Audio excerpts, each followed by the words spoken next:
Howdy everyone, Nimby here. We're back after a break. I'm gonna throw a little bit of a twist on, I was gonna type some Tricos, which is, it's Luca this time. I thought it was Cavefish Pro, he always does the first thing. I was gonna tie up some Tricos, but I decided to throw a twist on it and make them Canadian Tricos. So we're gonna throw as much Canadian in them as we possibly can. Just for David there. Morning, or I guess not morning. So I used to do it in the morning. Evening, David. Oh. Hello. Yeah, so we're gonna do a Canadian, or what I'm gonna call a Canadian Trico. I'm sure there's probably other people that tie them this way, and you can definitely get all this stuff in more locations in Canada. But we're gonna use moose mane for the tail on it. We're gonna use a mix of black bear and beaver dubbing for the body.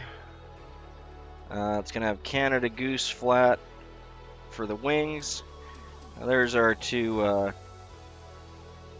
not mayflies. What do we just tie here? Quill duns. There's our two quill duns that we just finished. They turned out quite well. I'm happy with those guys. So this is quite a small fly. You're normally tying this on an 18 to 24 or smaller. I'm gonna save your guys' eyeballs the trouble of going that small, and we're gonna go down to a 16. If I go smaller than that, it's honestly gonna be, oops, one second, these little guys are hard to get out of here.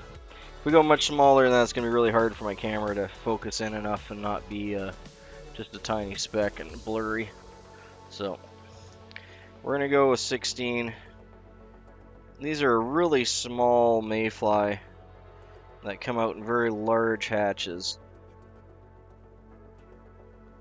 There you go.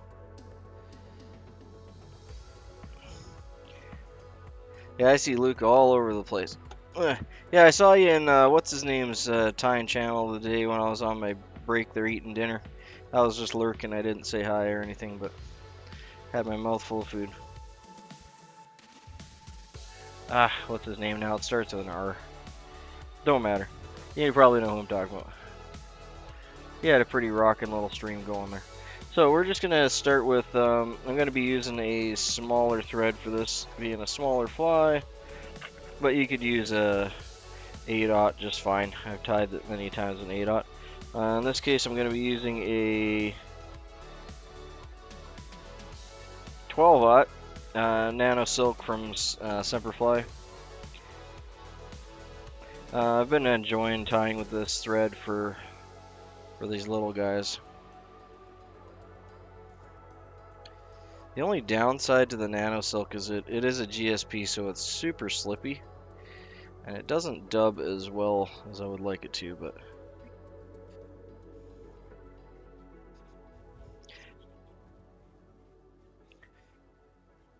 yes, Stream Elements, one day I promise I will actually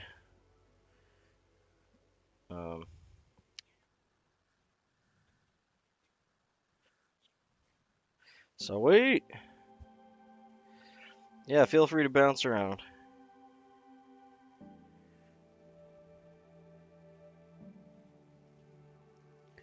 I've been doing more creating than consuming lately. I haven't been in my channels lurking as much as I'd like. That's great.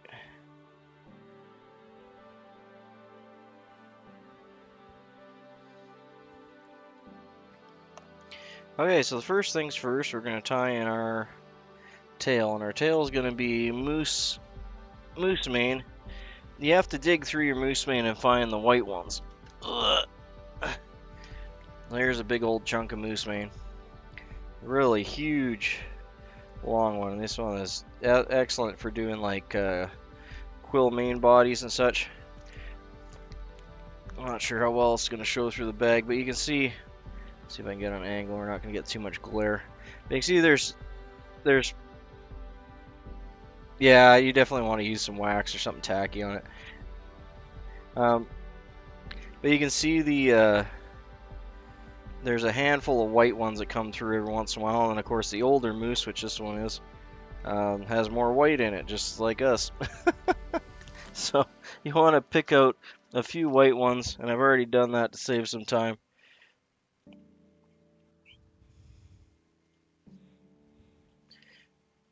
Or at least lighter colored anyway. They don't necessarily have to be completely white. Just try to get two that are relatively evenly shaded. So these two are white, and then go to this nice kind of cocoa marshmallow brown kind of deal. So if this was a bigger fly, like a bigger mayfly, these would be ideal because we'd have that really nice, yeah, you'd have this really nice like color transit there. But with a small fly like this, we're only going to use like 10% of these guys. So I'm just going to tie these guys in one at a time here.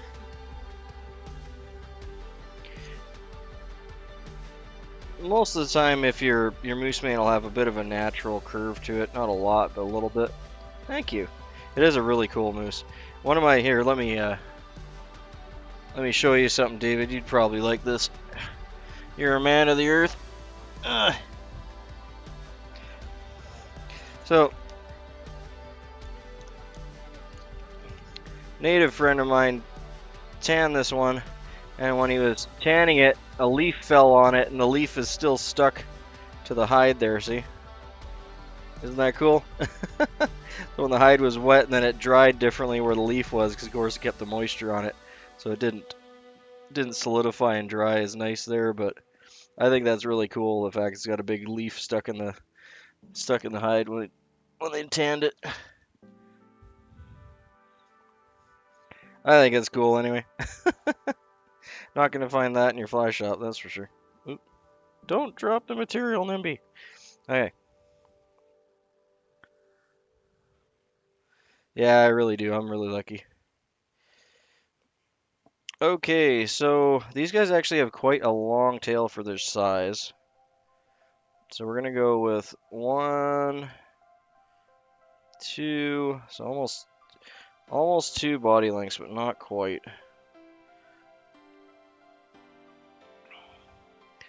And they're little and they buzz around and they're super annoying.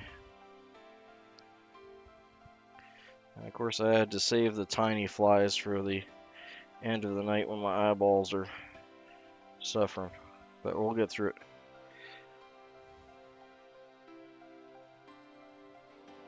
Yeah, that chunk of moose is extremely old, so who knows how long that leaf has probably been stuck on there for.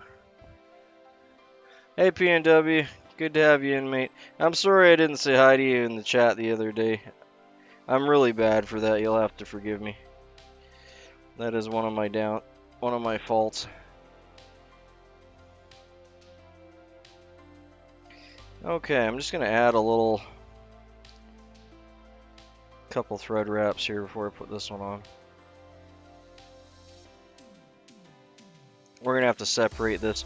Another downside of using the small nano silk is it doesn't build up bulk when you need to build up bulk, like in the case of this tail. So I'm just gonna find the end of the feather, or not feather, the end of the tip here with my finger, so we can get these roughly the right size. There we go. It's a lot easier than trying to see the end of the, in this case, moose. I want to try and keep them somewhat on there. Yeah, pretty much. I mean, it's got to be almost as old as I am anyway.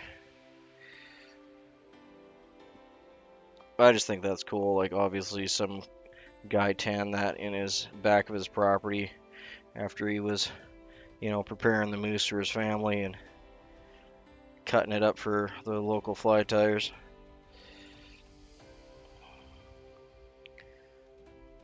So a little part of whoever that was is now in my fly box collection, which I think is really, really cool.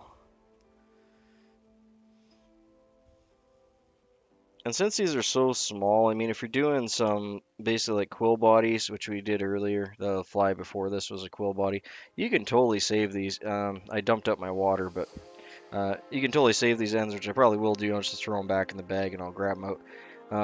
But these will make perfect quill bodies because you still got a lot of quill left on, or a lot of, I guess, hair left on it. So I'll throw those back in the bag after. Because we're using just such a small portion, it's a shame to toss something like that we could easily use. I'm just going to wrap these down. I'm not too worried about keeping a super smooth body, but I'm not going to try and make any major lumps in it. These have spread out really well. Normally I'd throw a couple wraps, and I'm probably going to anyway. You can see how nicely those spread out on it for me. Really happy. That's almost a perfect spread, and it's nice and flat. Like, I almost don't want to wrap under it, but for completeness I will. I really just don't want to move them because they're kind of in the most absolutely perfect spot, and I don't really want to wrap them because it's going to end up adjusting them. So I'm going to pull back right in the middle here. Yeah, see, it's going to move them. Oh, no. Ah. Alright, you know what? We're not going to do that. We're not going to do that because it's not going to get any better than it is. Normally I do a cross wrap in the middle between them to keep them from moving around, but as you can see, I just ended up boogering it up. Depends how big fish you're planning on going for, to be honest. With the number 5, I mean, you're just going to be into, regular bass, trout sizes, right? So, yeah, I mean, it depends a bit on your spool, too. I mean, if you got a good-sized spool, more backing is actually better because it'll cause your line not to be as kinked, right, and rolled up as tight. So besides the actual length you need for something taking line out on you, if you got a good sized spool on it, your backing will help to make that a wider,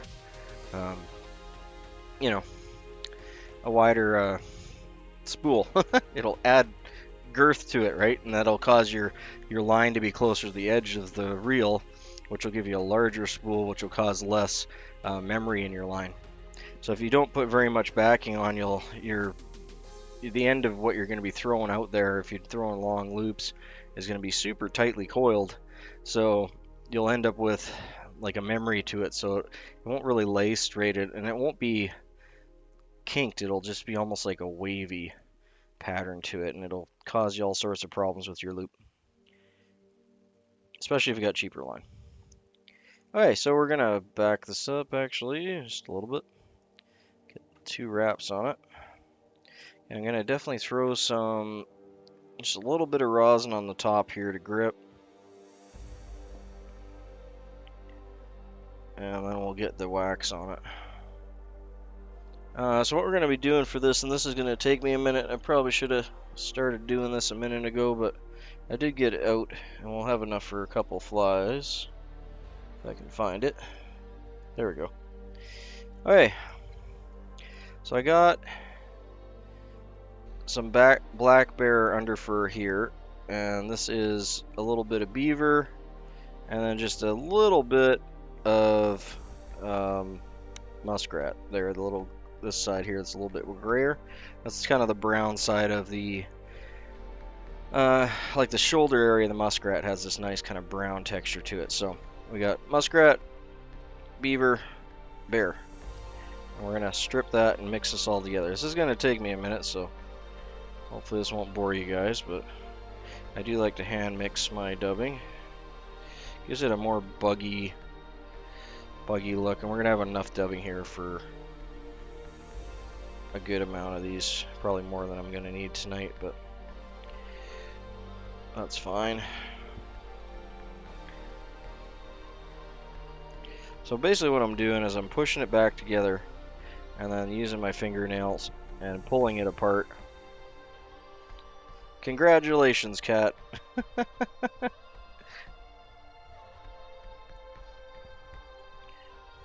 Now, if your cat would catch and bring back home fishing gear, that would be friggin' handy, wouldn't it? You need to train him. Yeah. Especially if your cat can get in your neighbor's garage or something.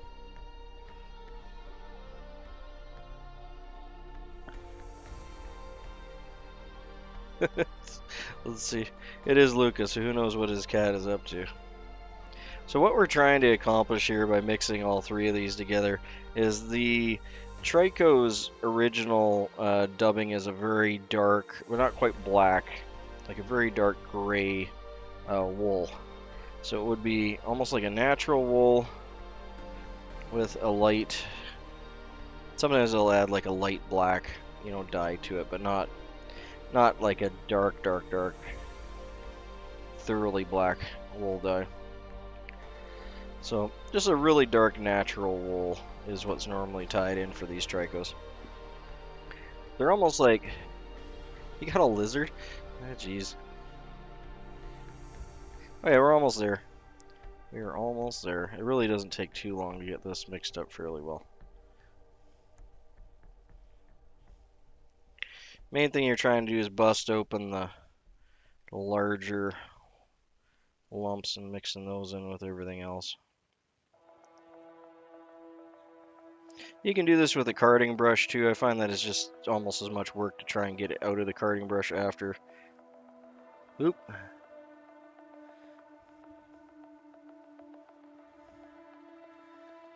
Sorry guys, lost video. I'll be back in a sec here. There we go. Yeah, we're getting to that time of year, man. Okay, so this is what we're ended up with. It's a really dark, a little bit of brown mixed in, but it's a really dark, kind of brownish gray, and that's what we're going for. There's a little bit of guard hair in there, but I'm going to try and remove as much of that, any guard hairs as I can.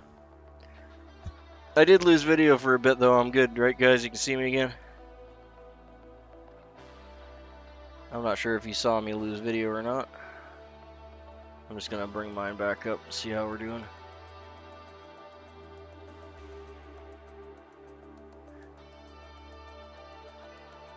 Yeah, showflies has good ants. I need to tie me up some ants. I like that. It's more of like a later spring pattern though, but I'll definitely be doing up ants when the time comes. Such a fun thing to use, especially in creeks and whatnot.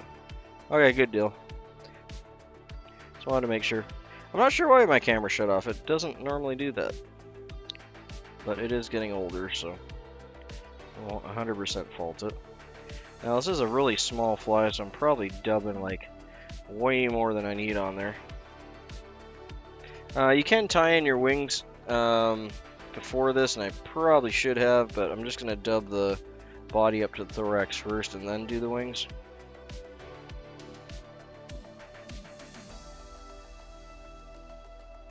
Yeah, once all the terrestrial stuff kind of starts going on. I'm just going to pack in, we're just going to do some touch dubbing here.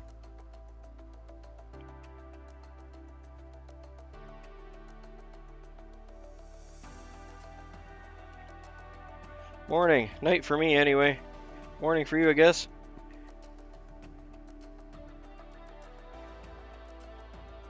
Not normally on this late, but we're gonna do up. I'm calling them Canadian Tricos, but it's really just a Trico with a bunch of Canadiana material on it.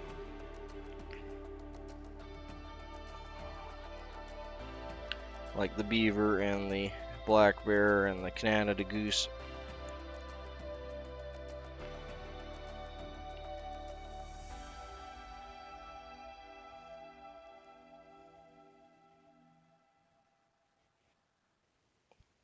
Really? Why? Why would people not like ants?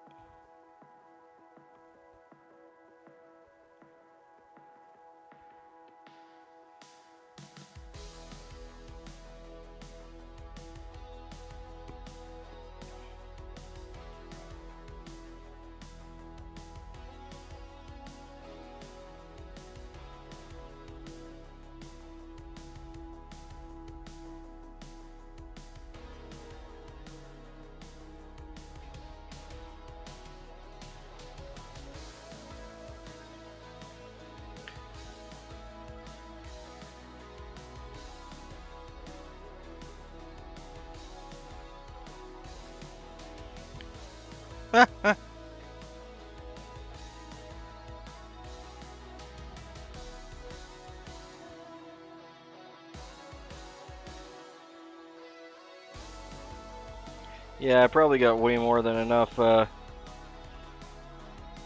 probably got way more than enough dubbing on here. So that's fine. We'll tear it off if we get to that point. I'm probably gonna wrap up. I'm probably gonna wrap up past the wings now that I'm thinking about it. Absolutely. That's generally been my experience. If someone's making it difficult, then you're probably doing something correctly.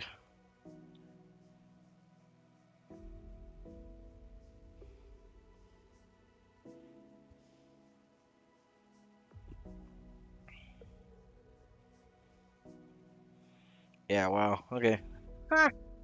Man, I really don't need a whole lot of this stuff, do I? That's nuts. Wow, I really overdubbed that. Forgot how small these hooks are.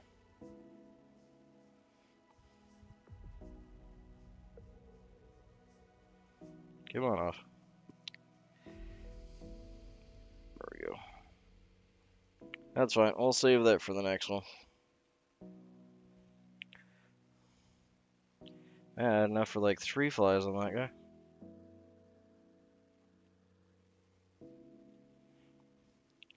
Or he can be like, hey, you're bugging me.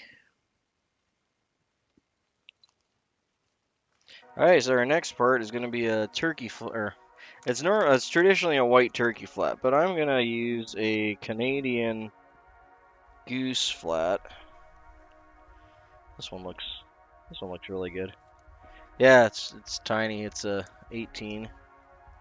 I could go definitely. I normally would tie this smaller, like a 20 or 24, but well, that's the downside. Another downside of doing this dubbing first and then doing the wings is now my fingers are all covered in dubbing wax. Ugh. Trying to get this off of me. Behave yourself. Stupid goose. There. Alright. Actually, I need to take a fair bit more of this off. 1 second. We don't want this flippy, fluffy stuff on the edges. Is useless for us, so we'll take that off. We want to take a little bit off each side, so a straight flat like this is really a good thing. You can see it's nice on either side. It's rather large. I can probably get a good amount of flies out of this. It does have a nice sheen to it, though. But we're going to be taking some off the left, some off the right for our left and right wing. Wow. Sure stumbled on that one. So we're going to make it about a gap height and a half on there, and then we're going to fold it in half for each side. So I'm going to hold that off, pull it up so the edges are a little bit more straight.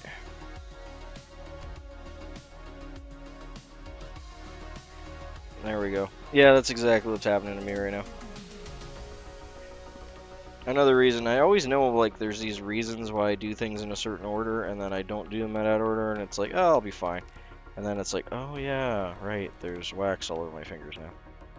Which makes this whole process right now a real pain in the butt. Yeah, there we go, about a gap height and a half again.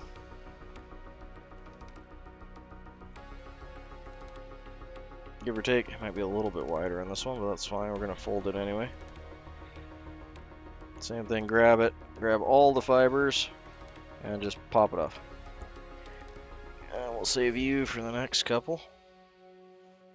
So, easiest thing to do, I already got wax on my fingers, so I really don't probably need to do this, but just wet your fingers down a little bit so it's got a little traction. Take the smooth side of the feather towards you, and then just push your fingers like that, and it'll catch your fingers and then give you a nice, perfectly half-folded wing.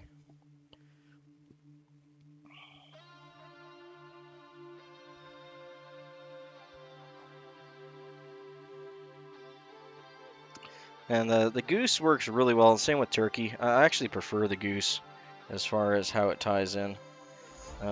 Turkey works fine, it's just, turkey's a little bit more on the stiff side.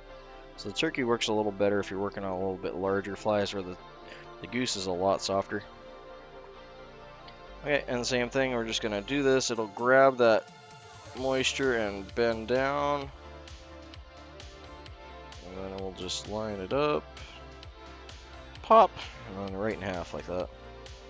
Straighten it out. We got 2 half wings doubled up.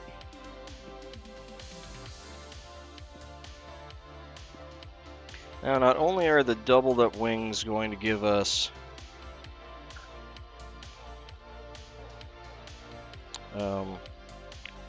the pretty side of the feather on the outside. Hey, thanks for subscribing, Jeffrey. Appreciate that, mate.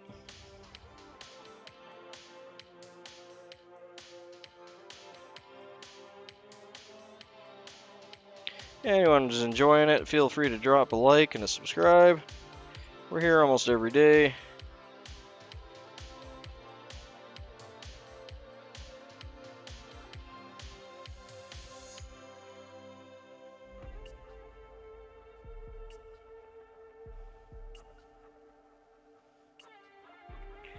Okay.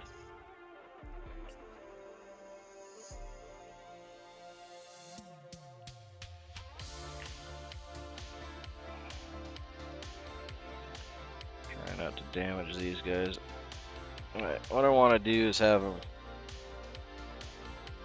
a little bit on either side of the wing like this. Or sorry, a little side of the hook.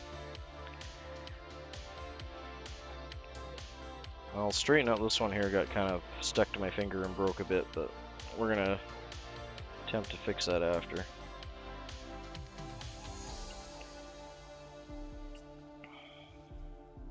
Now, just like the tails on these, they have a little bit larger wings, but you basically want the wings to be, and I didn't properly measure, I'm just going by eyesight. You want the wings to be a gap length, and then a little bit more, because you're going to fold them back, and that will account for the fold. Yeah, thanks for the sub, mate. I do appreciate that. Helps out, and it grows our little community. Okay, so we got 3 on there. It looks good enough to me, so we're just going to do 3 more to kind of tap it in. I will be adding a little more dubbing to fill this the thorax area in here in a sec. If I tied this in first, then I would have tied these back down, and that would have helped make that thorax lump a little more prominent there. But we're just going to do it after the fact. If you're tying a lot of these, and I've done this before, it really doesn't matter. You can save these and you can get like several flies out of it. Just because you cut the tips off doesn't mean that this isn't a workable wing, especially for a small little dry fly like this. So you can get like another wing there. I normally get 2, but you can almost get 3 out of it. It starts to get a bit chunky and thick back here, but you can definitely get 2 out. And if you're going to do that, just simply cut this off on just a little small angle, and you can see it makes a nice little wing area on the front, and it's perfectly serviceable. There's no reason to not do that, unless you're selling them or something. But you know, if it's for your own box, it's gonna look just as good as these wing tips anyway.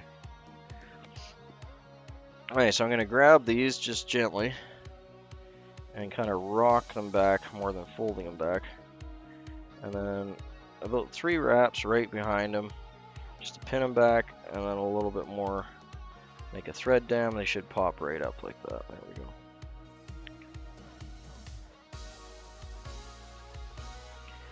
And a little bit of my dubbing sticking up there. Just gonna tap that down.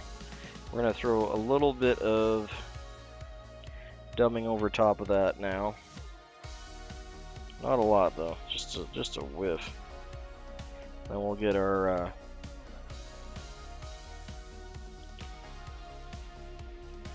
our hackle tied in.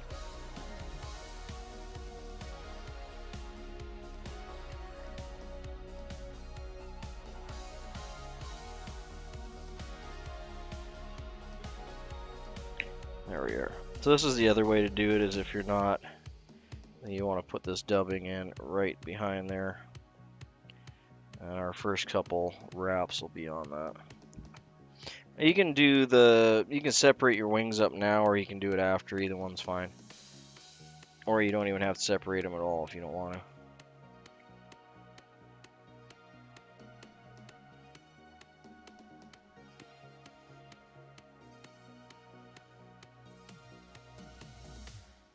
There they go. Once you get them apart, now you can work those fibers back together.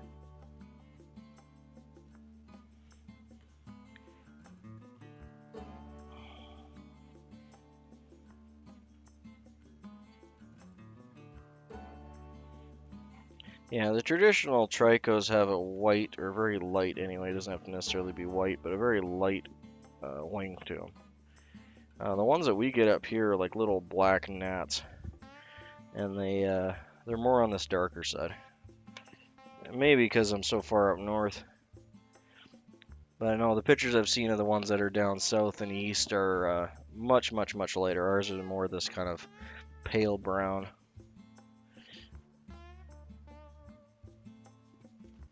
Yeah, there's nothing wrong with that. Like after you cast it for a bit, you know, you get a fish or two if you're lucky off of it. It's gonna be all ratched up anyway. That's why I say there's no reason not to use the you know, the rest of your shuck here. I might even do that on the next fly here just to show that it really don't make any difference. Now these are incredibly large for this fly. I'm gonna try and dig through here and see if I can find a serviceable one for size. I don't have much for black rooster cape, so work with what I got, right? This might work. This one here might do just fine.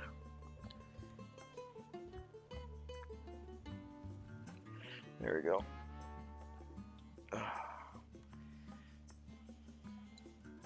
It's hard to find hackle that'll go down to like 18s and 20s. Yeah, you know, that'll work fine for what we're doing. I don't have a problem with that. So what we're talking about with the last quill fly that we did is one thing you do if you don't have a hackle gauge, or you're like me, you just don't like to use hackle gauge, you can gauge it with your, and this is a little bit harder of a fly to do it with. Straighten my vise out to start with. There we go. Because of the prong tail on the back, it's not going to sit on the water quite the same. It's got such a far back profile. So we want to actually go about here for the angle for that. So we want to go just a little bit higher. We're using the tip of our bodkin there, or bobbin, as a measuring device. So that's about how it's going to sit on the water. So now, if I put my hackle under here and pull down, see the bristles are coming just up to the bobbin, and we know that's the right size. Now you can go the other route, which a lot of tires will do, and they'll go by the numbers, and this is a size 20 hackle or a size whatever hackle. But if you're going that route, the problem is every company makes different shaped hooks with different gap heights, with all sorts of different things going on. And that's why a lot of people like to stick to a specific hook for a specific fly, like a TM 100 or something. because everything changes so often, and then your hackle and your tail and everything are going to be out of whack.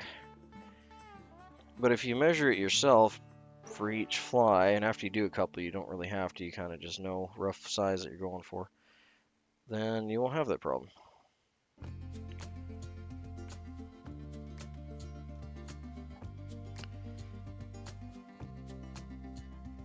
Come on now.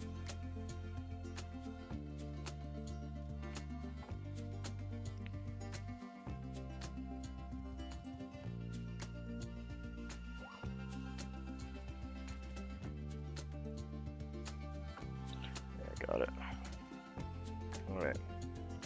I'm going to throw 1/2 hitch on here just to hold that tension in.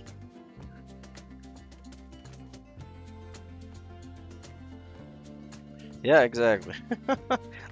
I will admit I do that more often than anything else.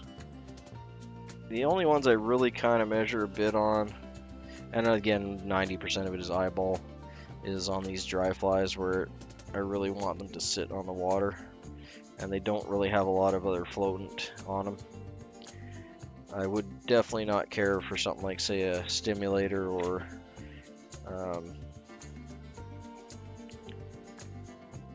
like a chubby Chernobyl or something where it's got a lot of foam or something else that's going to float it. It's like the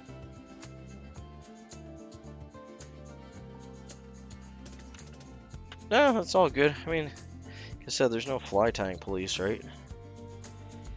As long as there's some method behind your madness, and that method could be just like, that's the hackle I got, right? Doesn't have to be crazy.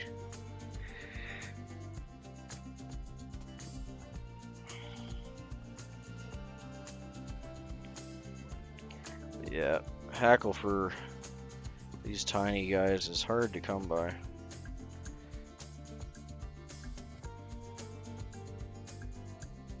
This will do just fine. That's looking really good, actually. And these are like the annoying, when they hatch out, they just cover everything. We only get them here for maybe a week or two kind of thing. And they look just like this. Annoying little black buzzy things that stick to everything. Friggin' dubbing wax all over myself. Okay, now I'm gonna pin these wings back a bit, just gently. Get our first wrap right against the wings.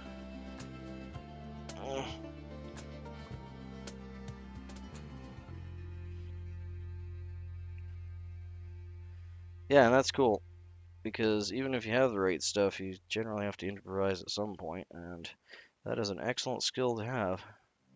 It definitely doesn't hurt anything. Just looking at it, should I get one more wrap in there? Yeah, sure, why not? We'll try. Just don't want to break the tip off this hackle.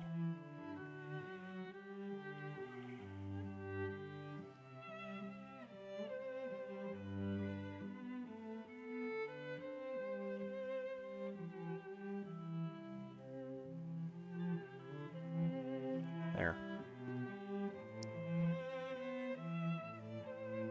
And I'm not worried about the little guys going forward. Yeah, wife hates love bugs or kissing bugs and all that stuff.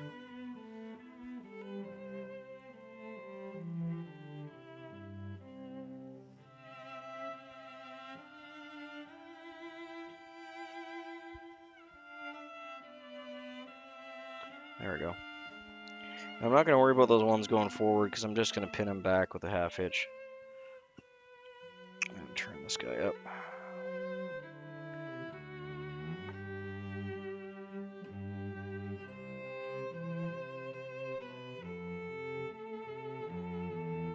And thanks for subscribing, Jim. Thanks for joining our little crew. Appreciate it, mate.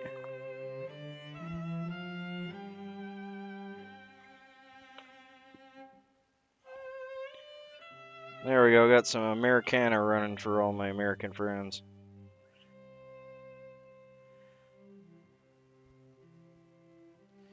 We're just gonna push this back. Not a hole. Oop. I mucked that up. Let's try that again. I did not keep my attention on that. So we're just going to push those hackle fibers back right to the base of the hackle. Cinch this down. That'll hold them all back. You see I made a nice, probably see better with my hand there. Made a nice clean hackle front now. I didn't have to cut any of them out. On a little guy like this, I actually typically won't even whip finish it. I'll just do half hitches. But just to be thorough, I'll throw a whip finish on. But yeah, I normally wouldn't bother.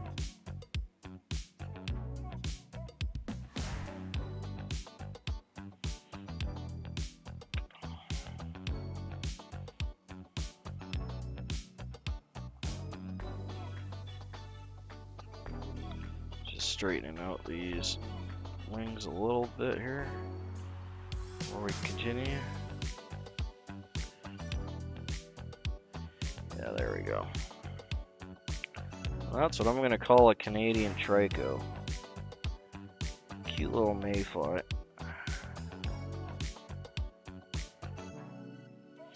I do want to separate that tail just a hair more now.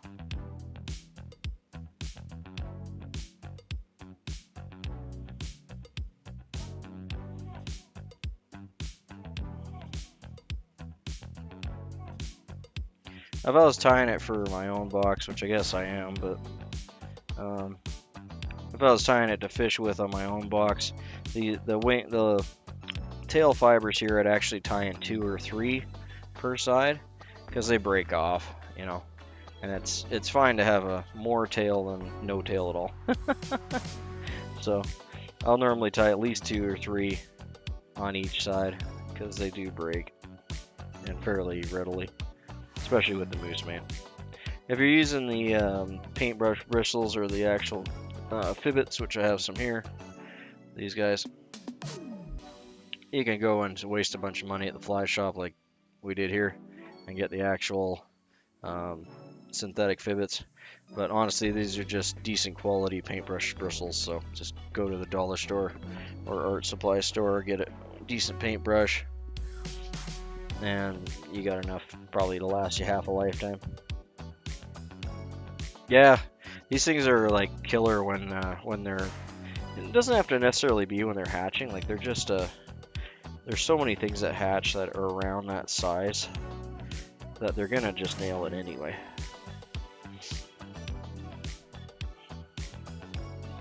Anything to from a large mosquito to all sorts of annoying other insects that come out around that time.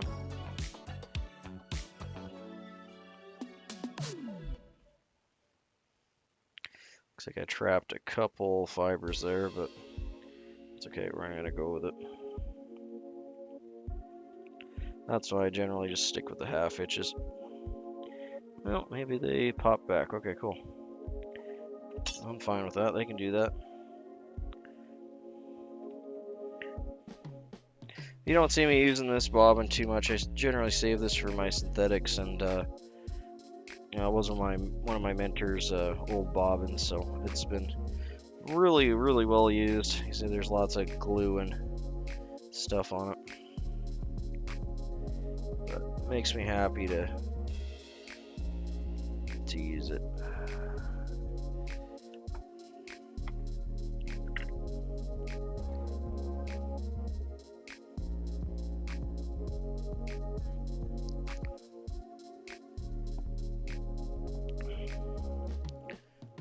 Oh, there we go.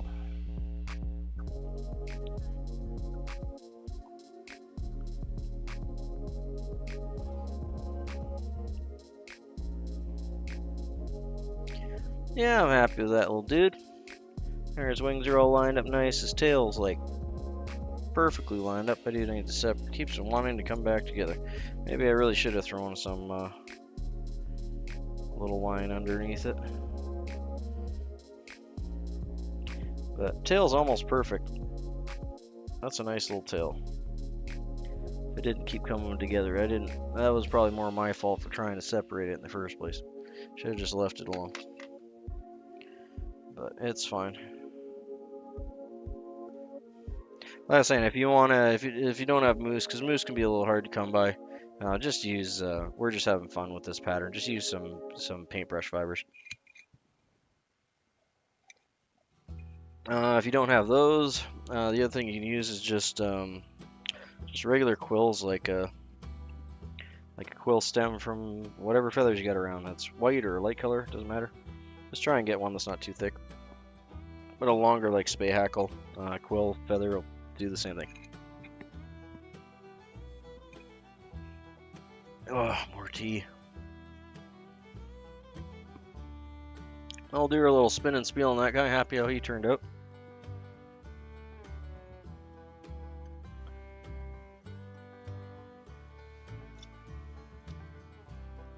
Okay.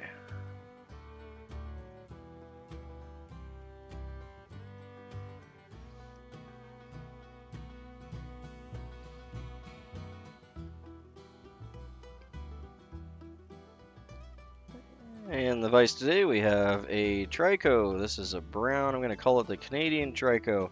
We just mixed it up together. We have some moose mane at the back for the split tail. We have some beaver and black bear under for dubbing mixed up with just a little bit of muskrat in there to give it a little bit of a gray color. We have some black rooster hackle and some Canada goose flats for the wings up front. So very Canadian, light brown Trico. This is what they look like up here. I know they're a lot lighter color down south and along the southern west coast. But up here they're like these little annoying black gnats. You definitely want to have a bunch of these in your box. This one's tied a little bit on the big side, being on an 18. They typically would get tied all the way down to a 24 or even smaller. So anywhere from a 16 to a 24 is really common. We went with the 18 today just so everyone can see it in the vise a little bit better.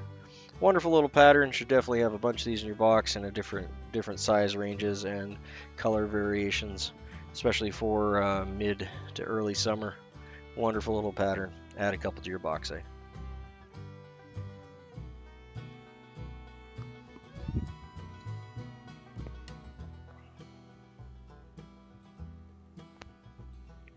And we're back.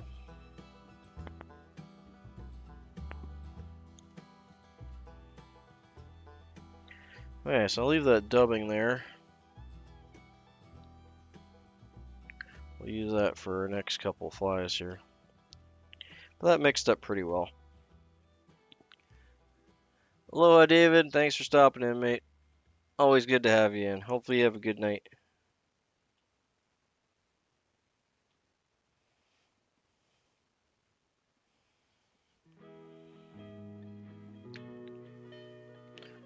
Okay, let's see. And I need to find a cork I can fit him in. That one's pretty full.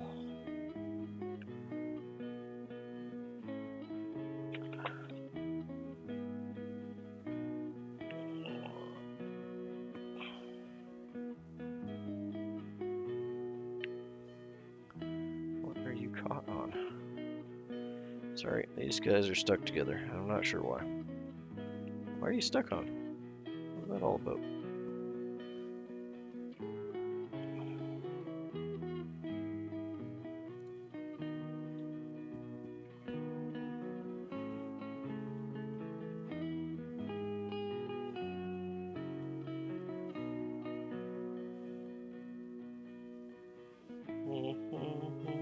Just gonna move this one Tom Thumb over here. There we go. Okay, these are just a bunch of beaver fur and grouse patterns I did up. They aren't related. This one actually has a mayfly tail, technically, so kind of related.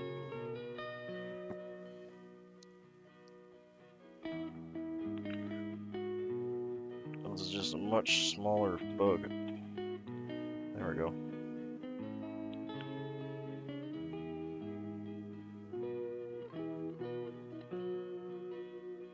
Yeah, that'll work.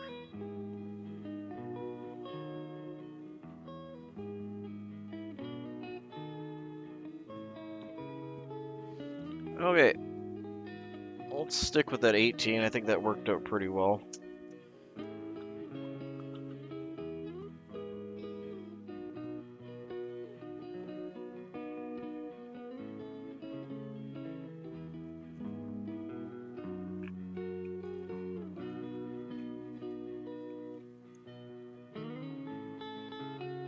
Come on out of there. There we go.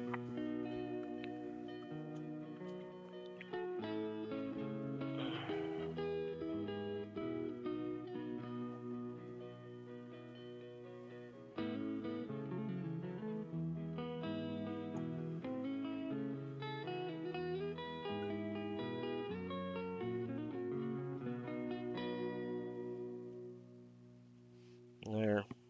Kind of have to have the hook up a little bit. I could adjust my, well, I don't know, do that here. Just because these hooks are just so much smaller. Just gotta adjust the angle of the vise. There we go. It's a little better. That'll do, pig.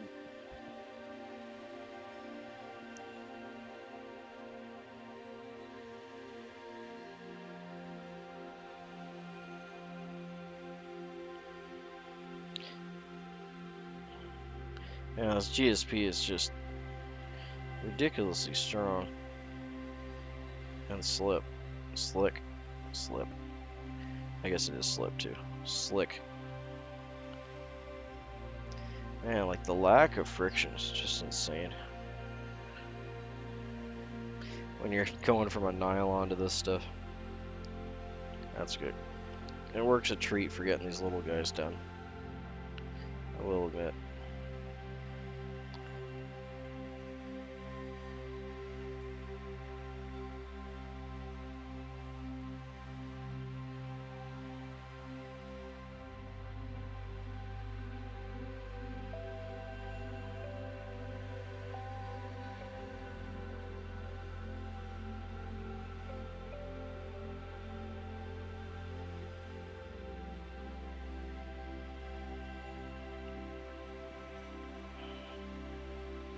Being GSP2, you don't want to be torquing down on your moose mane or other stuff terribly too hard either, or it'll cut it. Okay, so we'll get 2 more of those moose mane fibers going here.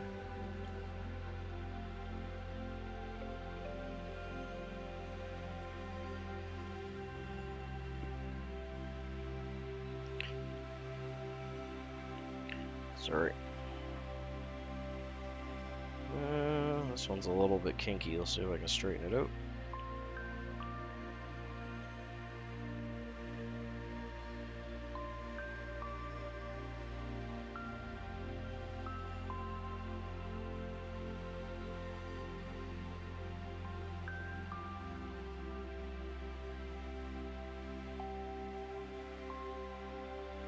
If they're not too bent, you can just do this, and the heat and friction from your fingers will, just like when you're doing your tippet, kind of same idea, will help to iron it out smooth, or smoother.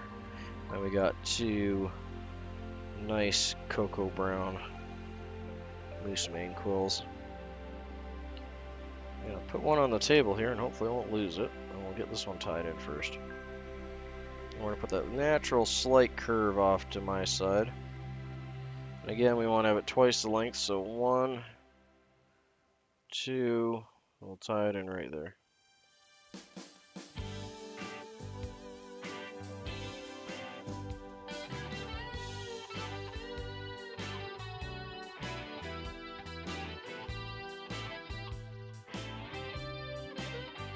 Oh, I know, tell me about it.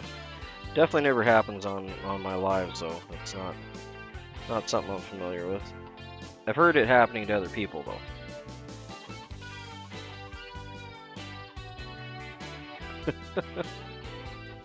Okay, next one. Okay, and there's generally always like a natural curve, so we just want to take advantage of that.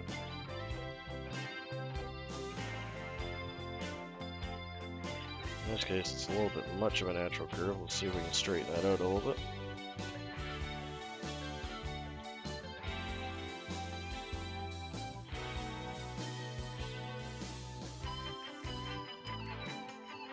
Yeah, good enough. Once you have the first one tied in, just go off of what the length of your first one is. And with such a fine tail we're tying in. I'm just going to go by feel on it. And your fingers are way more sensitive than your eyes. And they don't lie because you're obviously physically hitting it.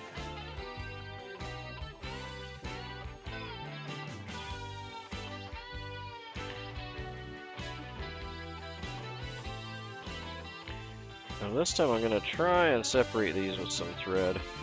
The nano silk is so small though that it normally doesn't really do a lot to help.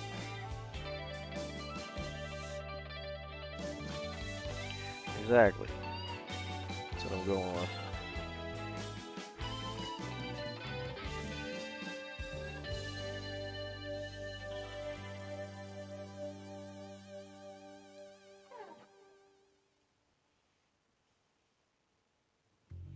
Okay.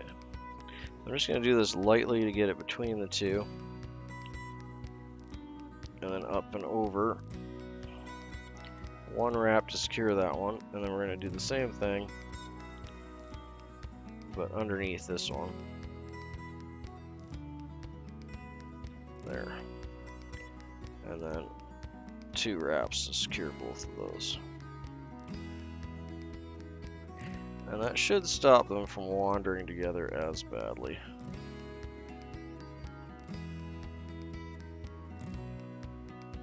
There we go. It's a nice separation on those two.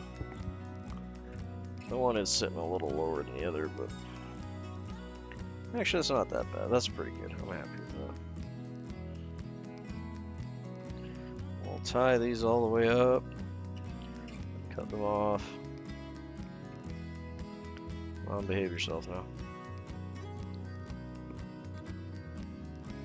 So we're going up 2/3 up. Leave 1/3 area for your wing. And this time I'm going to do the wing end first. And again, save these and for your quill mains and stuff. Really no point in wasting them, because mostly for your quills you're going to be cutting off your tips anyway, which you just did. So throw them back in the bag with your moose. You'll find them loose in the bottom. If they get damaged, so be it. If they don't, they become a fly. You don't waste any material that way.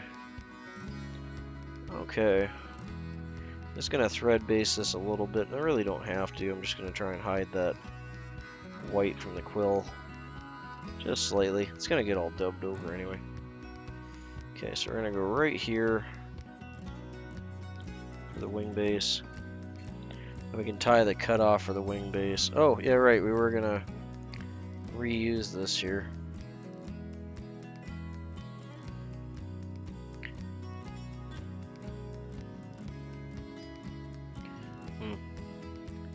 Or if it's gonna let me. It looks like it popped apart on me.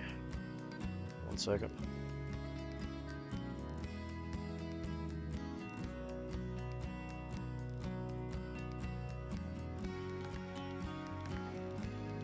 Yeah, trash flies can be a lot of fun.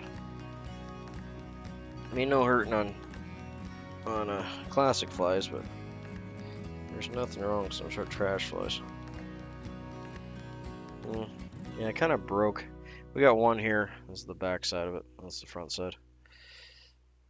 They kind of fell apart on me when I went to pick them up, unfortunately, so I don't think that's gonna work. Oop, and I just dropped one of my trash, so okay, it's gone. If I kept a little better care of that, we could have reused it, but that's good. We got some more sitting right here. And thankfully, in the summer, I have like an endless supply of this stuff, because we have a stupid amount of Canada geese that come by. And they love picking their flats out and leaving them on the beach. So I'll just go for a little walk with Doggo, grab some flats, put them in a baggie, store them in the freezer, do my whole thing in the winter when it's cold out to kill off any buggies on them. And they make great fly time material. It's a really good turkey substitute for like all sorts of stuff if you're not whole bent on the turkey color anyway. So there's one. I'm gonna wait to fold these until I get them both cut out actually.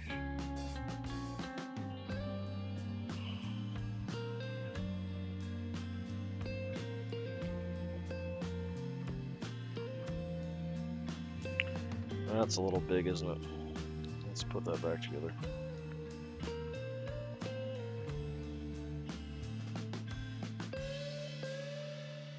Yep.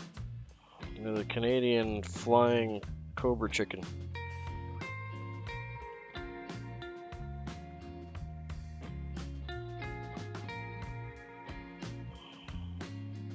Is that too big?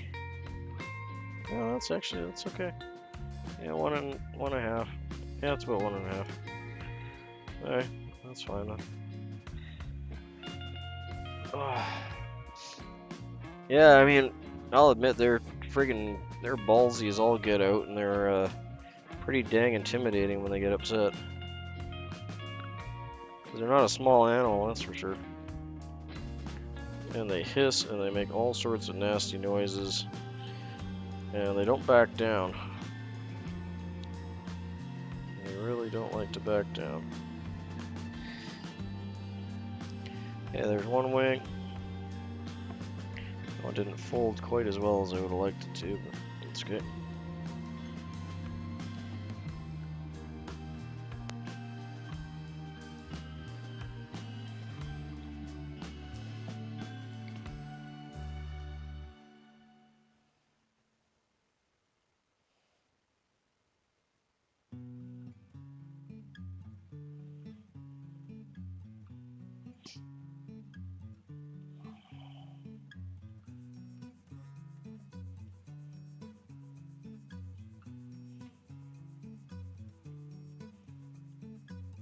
It's a fair fight, that's funny. Yeah, me and the wife go to Arizona, they're even down there. And it's like, I'm thinking like, what are you guys doing down here? And it's like, well, I'm down here, so I guess that's fair.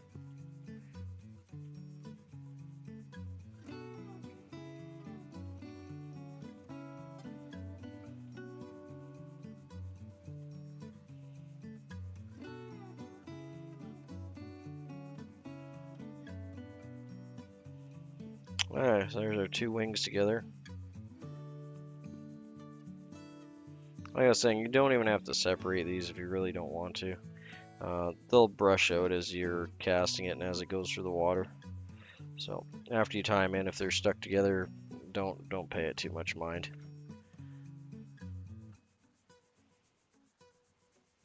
Yeah, it's crazy.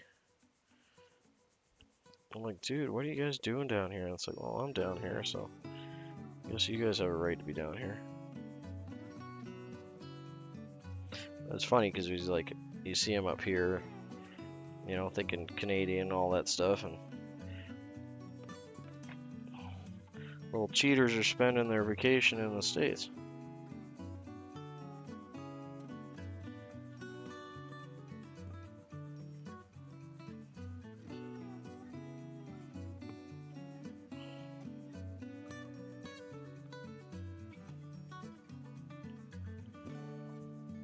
Try and do a soft wrap here and feel like this is gonna fall apart. I don't think this is gonna work terribly well.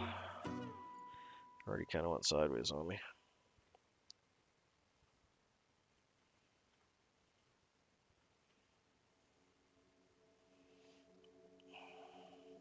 You get that feeling.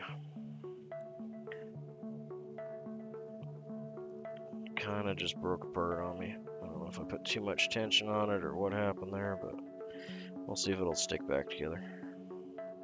In any event, gonna tie these back. I like cutting these on about a really shallow angle, and that'll help me with the building that thorax up a little bit. Not that it needs a lot on this fly. Oop, and we don't want to cut our tail off. Come on, tail, what are you doing in there?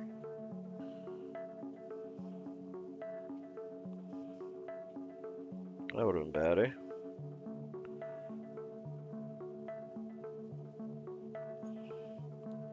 There we go.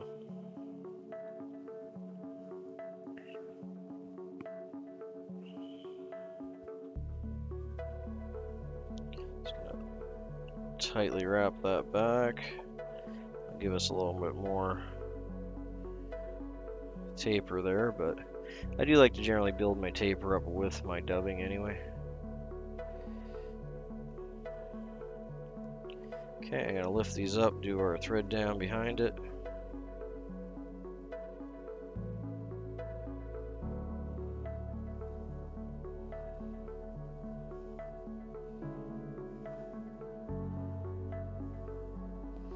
Yeah, there we go.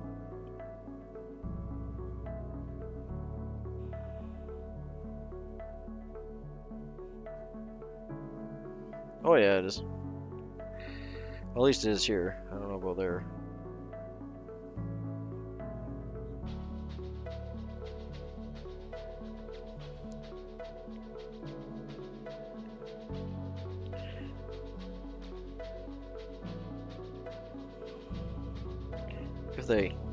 If they were protected at one point, they've definitely kind of overpopulated.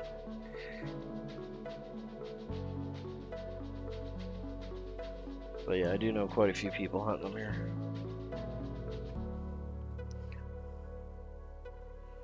Come on, Tail, what are you doing down there? Let's get you back up here. There we go.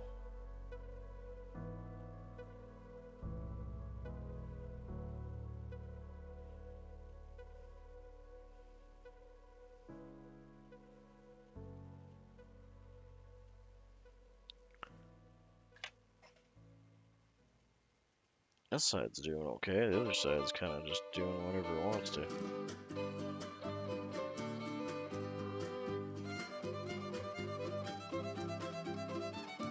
Ah, close enough. That's pretty good Tail. Yeah, I don't know if I slipped tying those.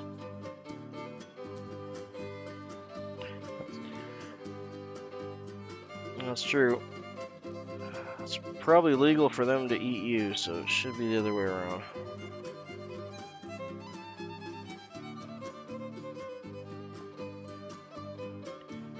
From what I understand, they're fairly greasy, though. There's our tweezers. Yeah, so it's just going to be a little messy on the wings there, but it is what it is. Okay, we'll get some dubbing in now.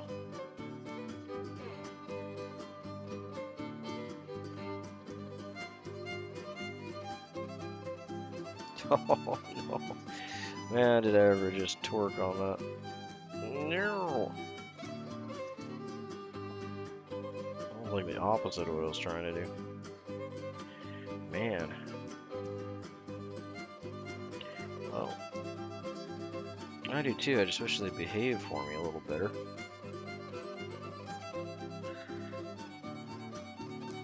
Oh, I'm not going to worry about them until we get up to that point. We'll get the body tied in here. Dubbing.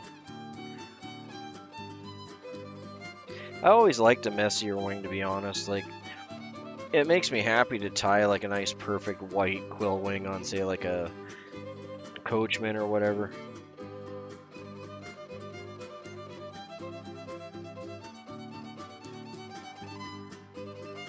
Oh, I know, exactly the same. Obviously, I have a lot of respect for them, and they drop enough feathers that I would never have to hunt one anyway. Oops, well, there goes some wax. Come on. Okay, whatever. Just doesn't want to stick to this GSP at all. I should have put some rosin on there before I put the wax on. And where'd my little ball of dubbing go? There we go. Yeah, you can see you can get a gob of flies out of one of these little ball of fluff. You really don't need much on these things, like at all.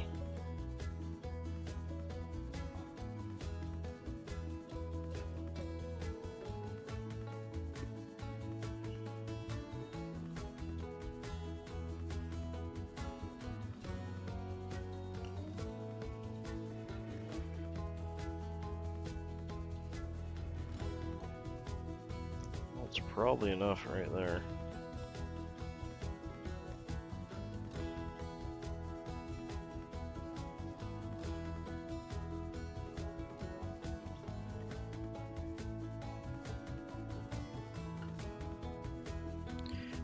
Nice thing about having the beaver and the bear under fur dubbing is they have a lot of oil in them already, so they actually kind of float like a cork, and they take quite a while for the water to soak up on them. So they work great. Like, you don't need the... Yeah, I mean, why pay for it when you can just go pick it up? And that gray, yeah, those 2 stoneflies I sent you, they were made from the same goose feathers. Same goose too, actually. Or goose family that was hanging out at the pond. Or the lake, in that case. Yeah, I'm just going to throw a little bit of dubbing up front here. Not a lot, but just a little bit. There we go. Yeah, we'll get our black. I need to try and find another one. That last one was like the perfect size. Let's see if I can find another one right where that one was.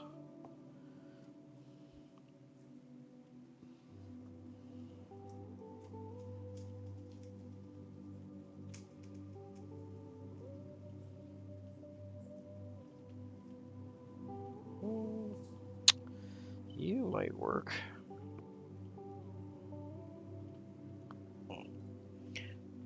This one looks like it might be just a hair bigger. Let's see.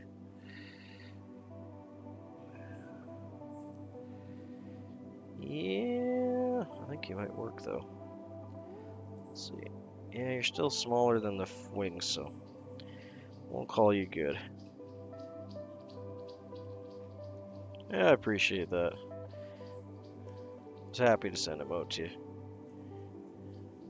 That's what I mean. You can just, just pick up. It's cool that you can just pick up something off the ground like that. Make something cool, send it to a friend. Maybe one day they'll catch lunch. Maybe not.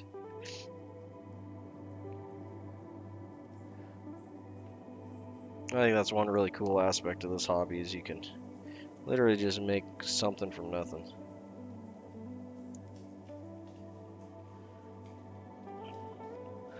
Little pieces of buggy art. I'm not going to use the tip on this because it's white, but rarely get that far down on these anyway.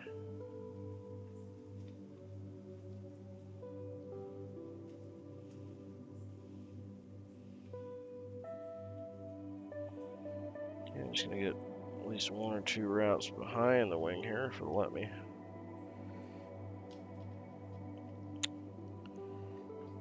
Come on, man.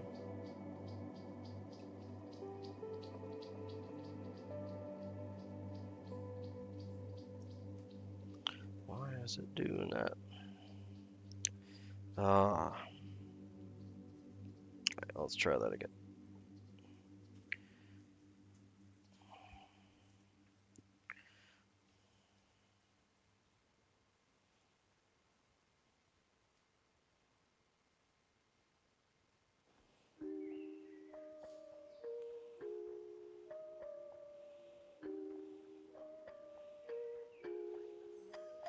I definitely have a love-hate relationship with the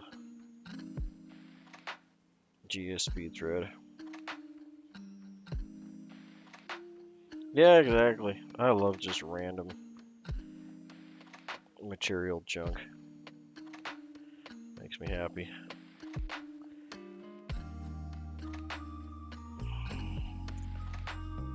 Man, Featherwing, you were just been a pain this whole fly. You're still cool looking, but God, are you ever a pain. Like we said earlier, I do enjoy the messy wings more than a perfect quill wing, even though there's a little bit of pride that comes out when you have a perfectly tied white quill wing on something like a coachman or something.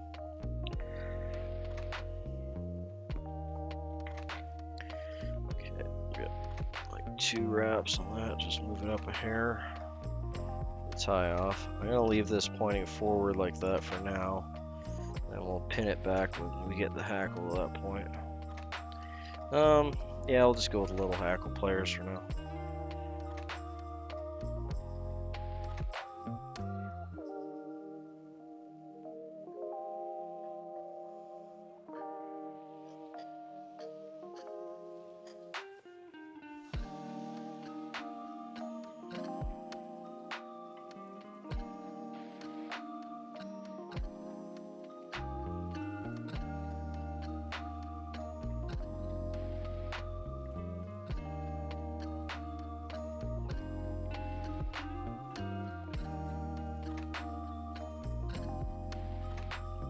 buddy. Try not to interrupt that wing, but like I said, it's been a real pain on this fly.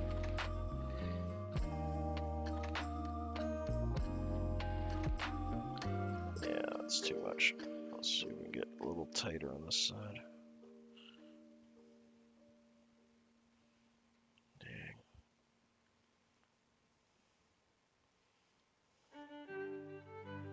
Alright, well, that'll have to do.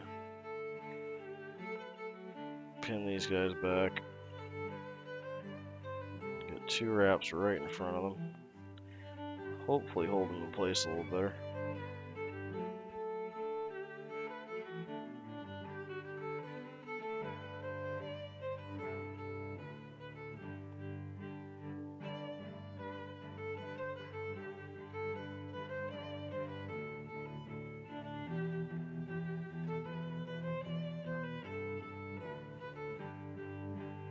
Well, the American nostalgia music's coming out on my playlist today.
Yeah, there's this one store that had these nice, the rotary, actually the Lions rotary has, for the food bank bags are really nice for yellow, thick yellow plastic.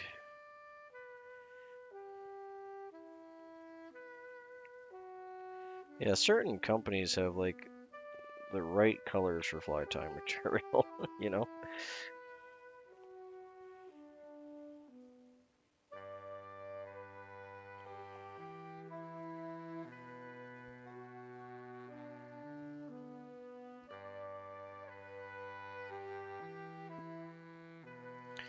Okay.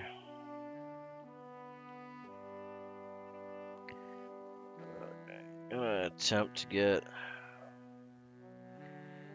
a couple half hitches in here. Just getting those wings back a bit. Overall, yeah, I'm happy with that guy. He's a cute little thing.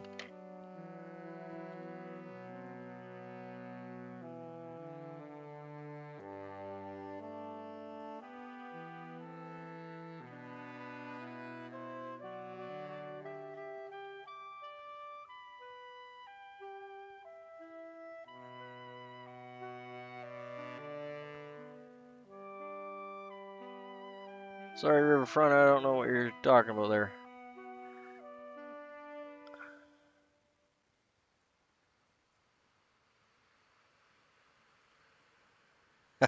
Yeah, I really have been thinking about doing like some YouTube short series on that, just like making random stuff. Because there's a lot of times where I'm looking at that, it's like, that would make great body material, or that's an excellent like olive gray color or whatever.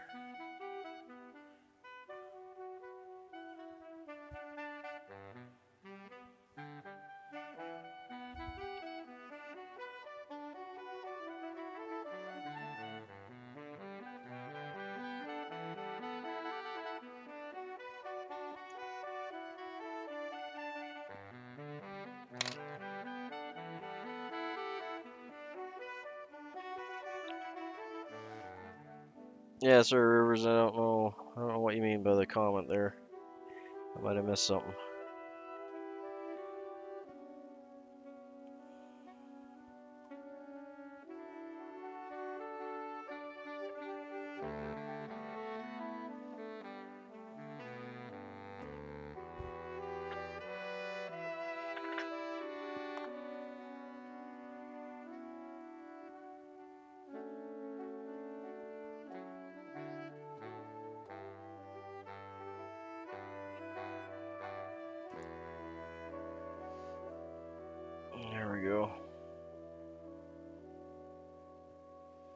Okay, I'm just gonna throw a little bit of head cement on them. Like we're saying with the other guys, you can definitely skip the head cement. A lot of people won't do the head cement on these.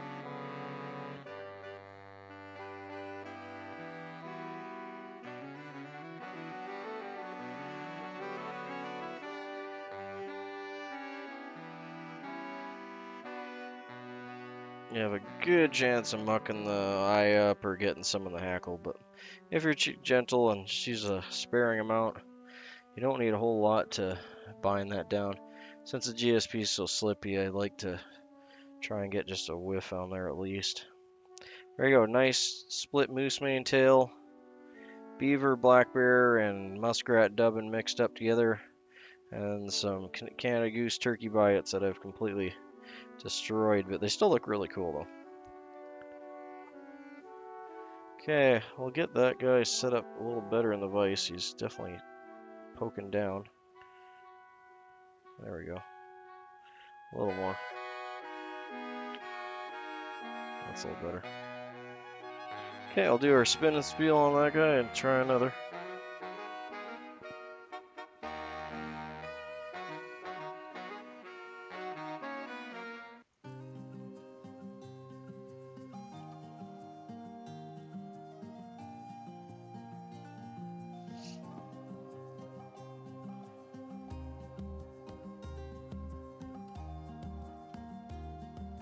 Oh, in the vise we have a Trico. I'm going to call this one the Canadian Trico. Since we added a bunch of Canadiana to it, we have some moose mane for the tail on the back. Two nice lightly colored ones, nice big long moose mane tail. We have some beaver and black bear underfur and muskrat dubbing all mixed together to give us a nice dark buggy body all the way up with some black rooster hackle and some Canadian goose flat wings up front there. Wonderful little pattern. Should add a couple to your box. These things are annoying and hatch and mass hatches up here in the kind of mid to late summer, but they're all up and down the west coast and central and eastern America. And typically the farther south you go, the lighter color they are, and they'll have white wings and a really light colored tail form. Up here in Canada, at least in my part of Canada, they're more of a light toasty brown and a darker colored legs and everything coming off them. Annoying little kind of midge things that go everywhere. This is a rather large size, being on an 18. You can tie these anywhere from a 16 to a 24 or smaller, but for the camera's sake, we just went with an 18 here. Wonderful little pattern. Add a couple to your box, eh?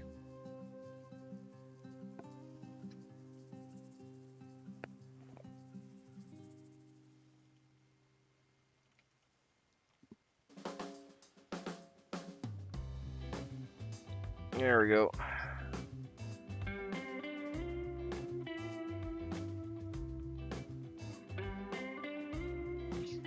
Yeah, I mean, there's definitely aspects of, I can find where the other one went.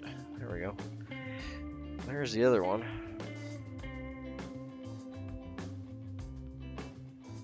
Yeah, no, they're very similar, other than the wings being a little more toasted on that one.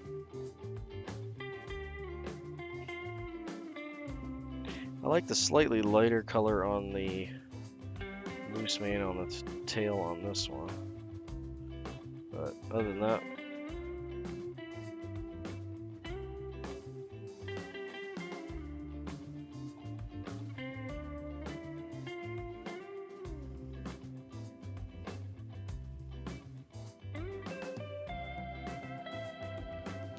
oh, there's him and his brother. Yeah, there's nothing wrong with them. They're pretty cool.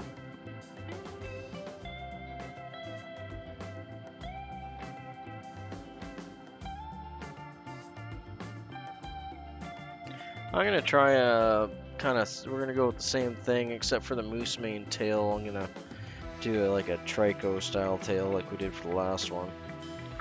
Just I got a bunch of hackle sitting out there that's already prepped for it. I think I'm gonna move up one hook size here too, just for kicks and giggles.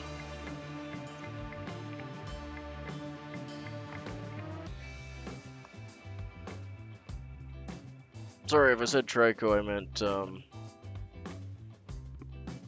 What was the name of the other one? Dun quill. Thanks, mate. Yeah, so we'll just move up to, I think this one's a 12.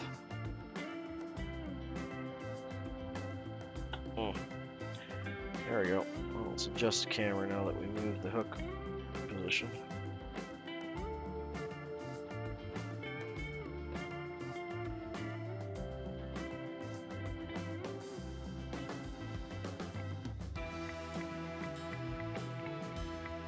Yeah, no worries. There's no wrong or right way to do it.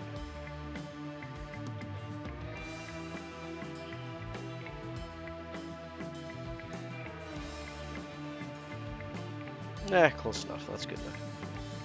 Doesn't need to be exact.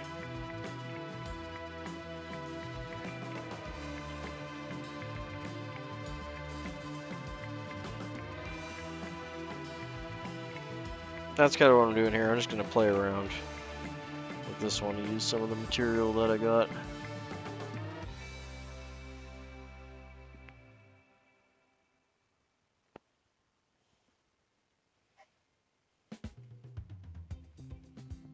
Kind of do a mix of the fly that we're tying the quill before this one. Actually, I don't have any water. Am I on TikTok? No, I don't do TikTok. I do YouTube.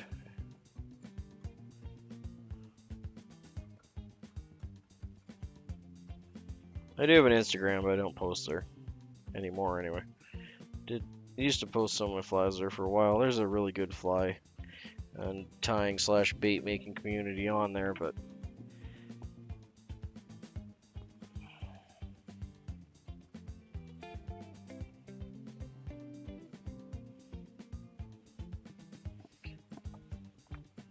yeah, I mean, like we learn kind of the methods and the reasons why they, tied a certain fly a certain way. And then we can muck that up and tell ourselves that we're doing something better. And that's half the fun.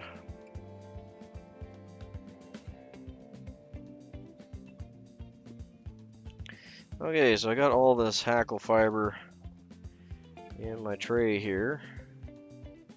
I'm just going to try and get some out that we can use for the tail.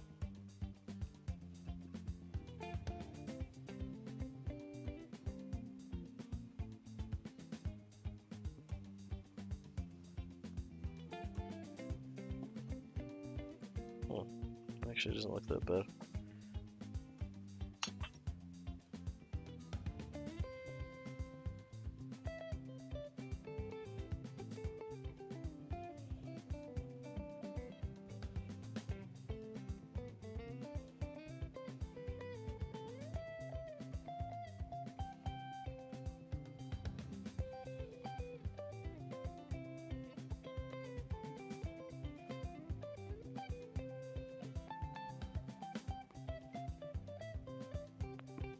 Alright, yeah, that'll work.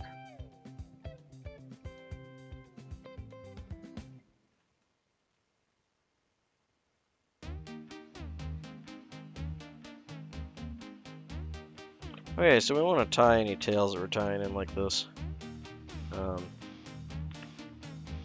behind the webbing.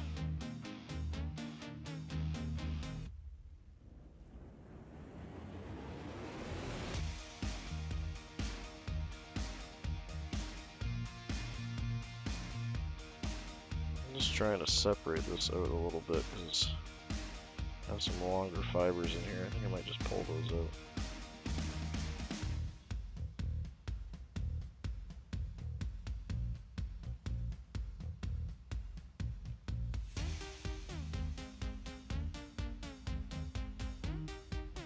Yeah, that's better.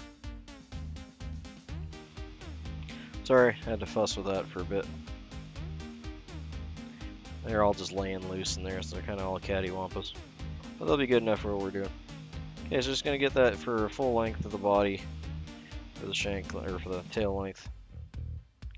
Gonna do a soft wrap.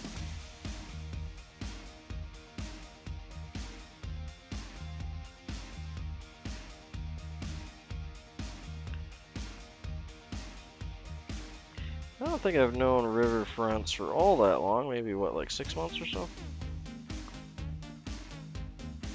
Could be wrong. I could have met you sooner in, I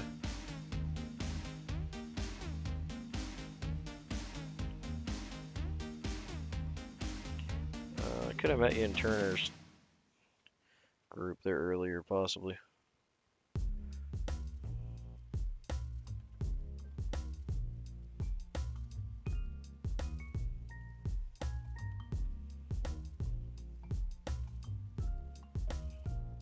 Yeah, I could be wrong.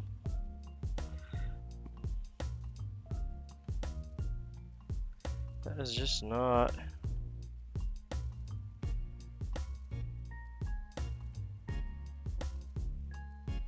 splaying out the way I want it to.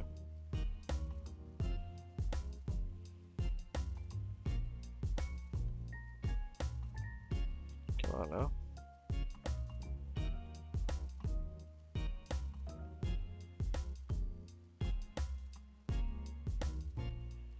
Man.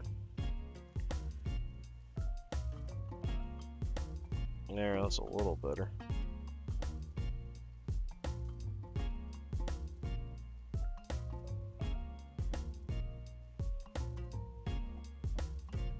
Alright, that's a little better.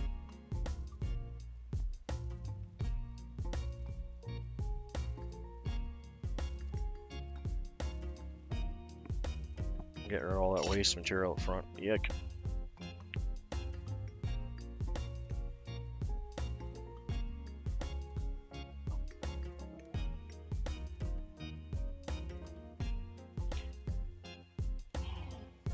Whenever I'm watching the live streams on my phone and trying to type on it, the autocorrect is so horrible on my phone.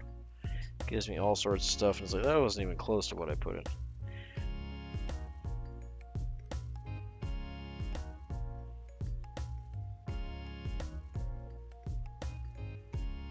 Oh yeah, he's always in my feed.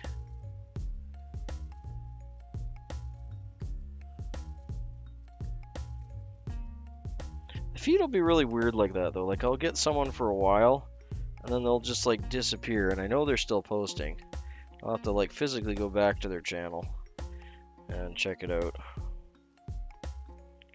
Want this to display out just a little more than it is. It's a little better. Oh well, it is what it is. Still a good tail though. Okay, so we'll get our wing tied in right about here. What are we gonna use for the wing?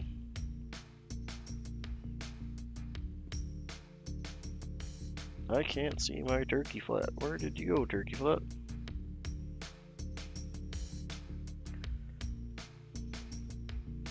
Seriously, where did you go? Oh, there it is. Okay. Yeah, I'll have enough to do this last one. I'll do this. Oh god, yeah, the autocorrect's just so dumb sometimes. Okay, so we're gonna go with 1.5-ish, so that's about there. I don't know if I'm gonna get 1.5 on the other side, probably not, but that's fine. If I don't get 1.5 on the other side, don't tell anyone. Okay, I'll fold you in half.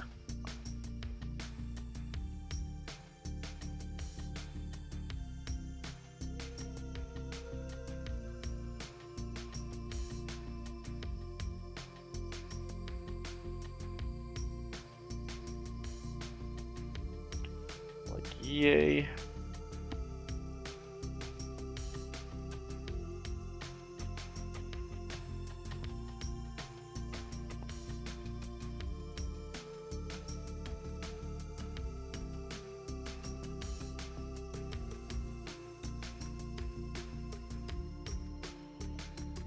Yeah, I'm gonna go with, well, it's a little bit more.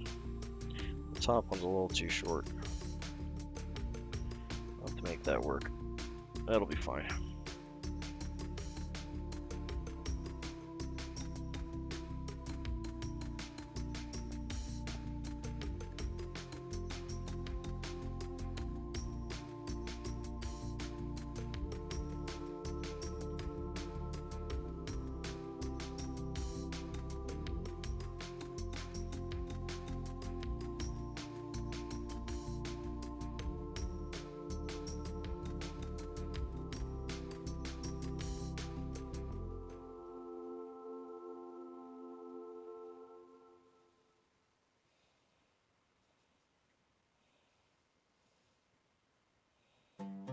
Yeah, I don't get it, mate. I'm not sure what you're referring to.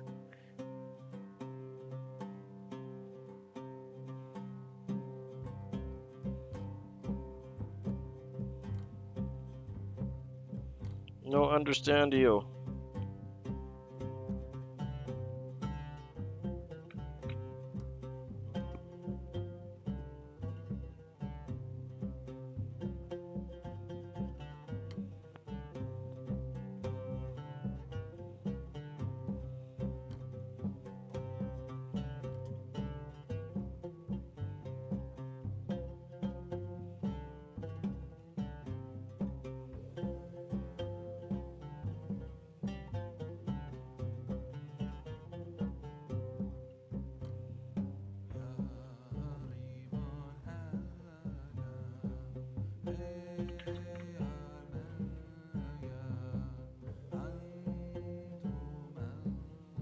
All good, man. We were all confused.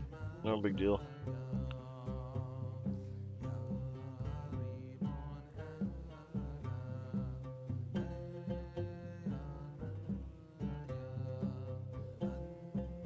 Oh. Well, I dropped my bobbin. We'll see how that turned out.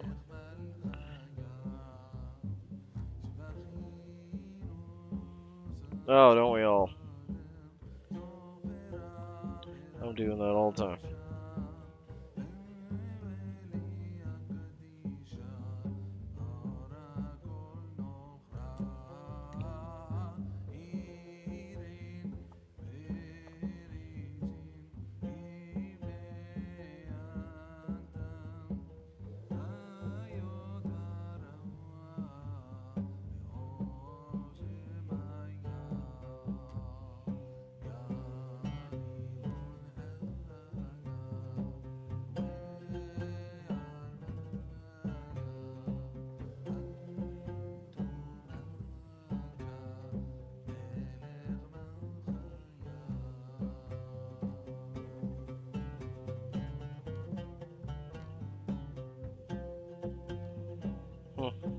Wow, that wing went way smaller than I thought it was going to. It still looks like it's roughly the right size though.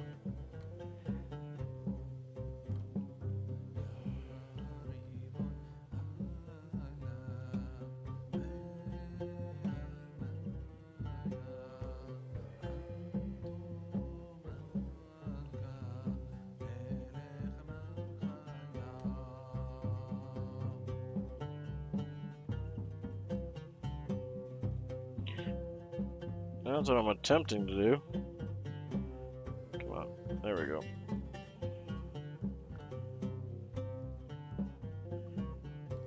Struggling with it. Alright, we'll get the body done up here. I'm gonna put some rosin on this time. I probably need to get some rosin. Some new rosin.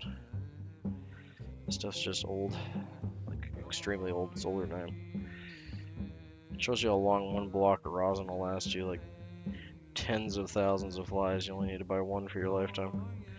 And this is only half the block too. The other, it broke in half when I was ripping on it one time. You see the broken spot there. The other quarter of it's in my fly kit.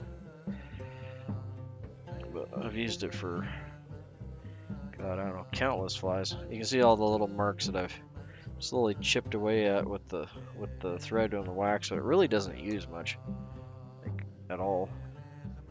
There's probably 2 lifetimes worth of rosin on there.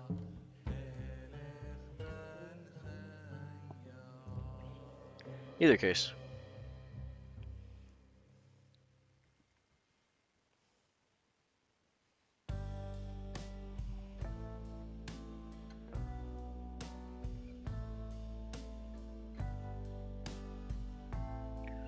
Well, I've definitely left my share of flies and trees, that's for sure. Especially fishing by the river, it's always windy. And it'll always come up when you're not really fully expecting it. Who? Bob who?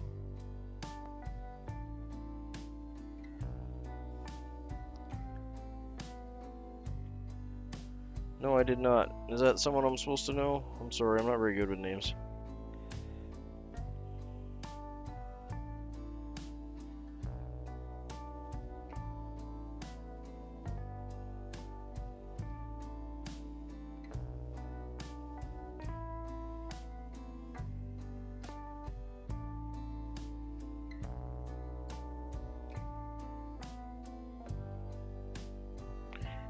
might need a hair more than this, but we're gonna go with what I got on here.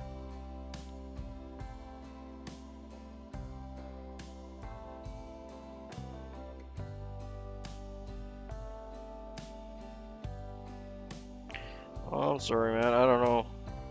Name doesn't ring a bell for me.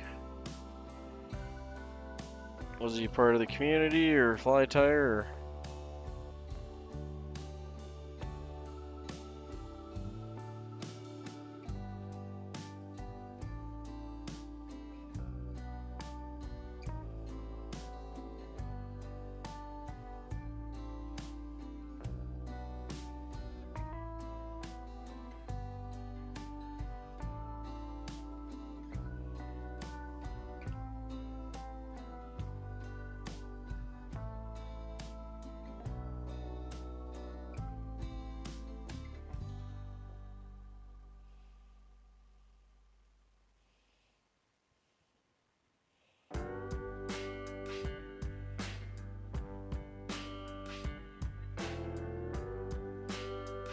Oh, okay. Yeah, I did remember hearing about that. Yeah, I did remember hearing about that. Yeah, especially musical stuff. I'm so bad with names and things. Who does what.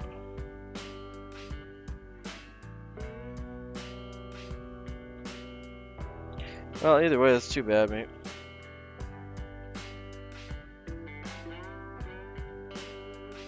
I always felt like it's almost like paying your dues to the lake or the river. You gotta lose some, right?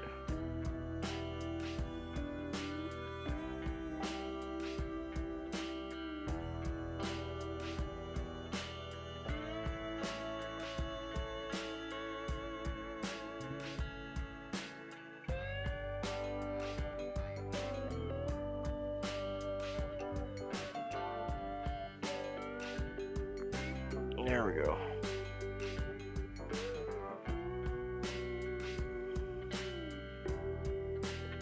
Okay, I'm just gonna clean this guy up.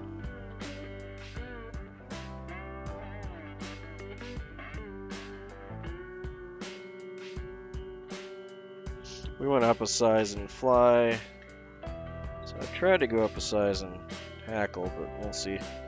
This one might be actually a bit on the small side looking at it. Yeah, I don't know, I just always thought like, you're gonna lose hooks, so it's kind of like an offering.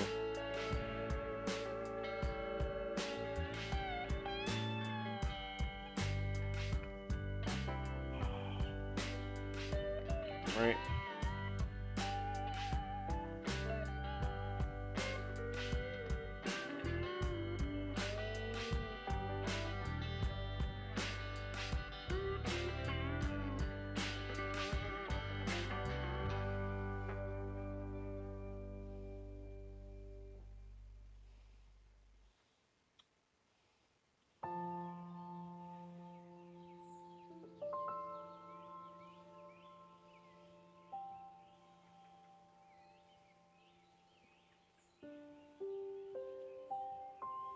There we go.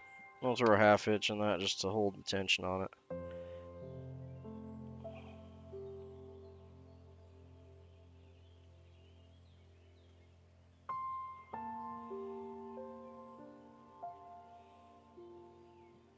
Yeah, tell me about it.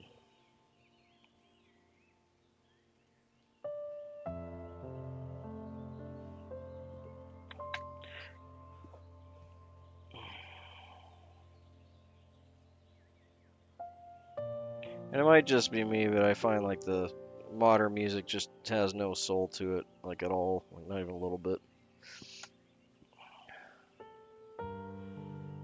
But I'm just becoming an old fart, so.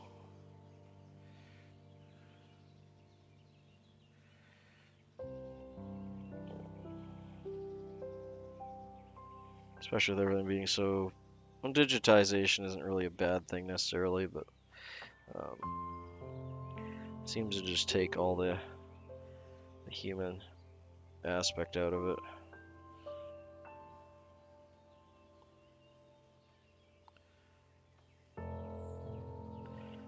Now music's all geared for engagement and short-term zingers on TikTok or YouTube or whatever.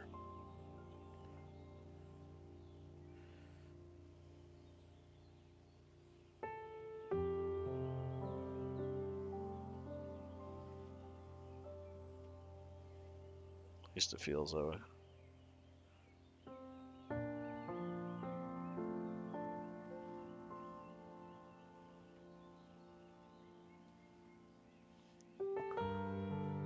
Well, Luca, if you didn't close your eyes when you farted, you'd hear them better.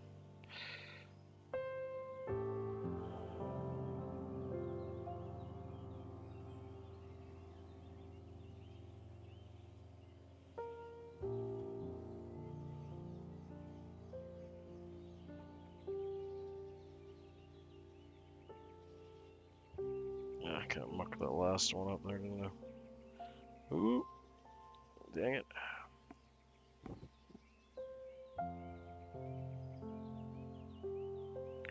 Yeah, Nimby's breaking his hackle again. That's so good. Hey, wee man, good to have you in, man. Missed you earlier today.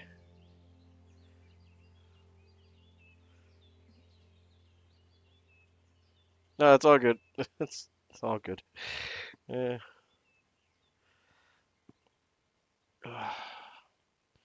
Man, why am I having so much trouble this last couple wraps? I think I might have accidentally. I probably did. I think I might have accidentally got my thread wrapped around it. It doesn't seem to be doing what I want it to do. Oh, no. Dang it. I did too. That's why it broke. Alright, let's see if we can save this. Let's see if I can find the end first.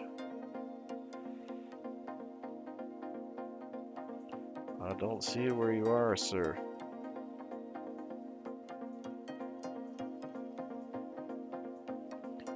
Dude, I must have snuck behind my bobbin and then I pulled on it.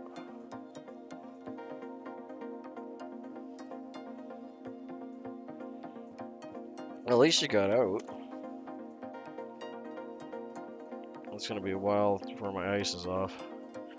But it's starting, it's getting there. Alright, I'm not really sure what I can do to save this one, but we're gonna try. That was too bad too. I was really, really happy with that hackle wrap up to that point.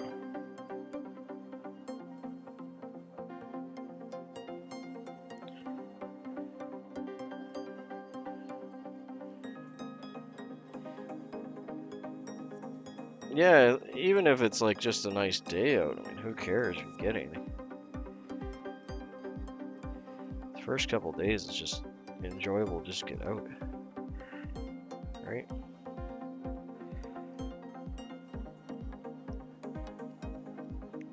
Try and get 3 behind here and then 2 up front if I can manage it.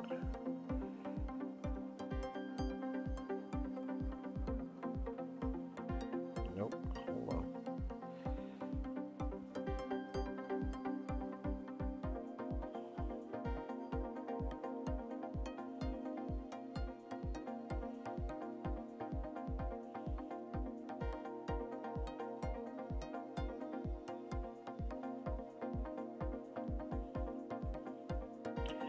Get that last wrap in. See if Nimby can save it.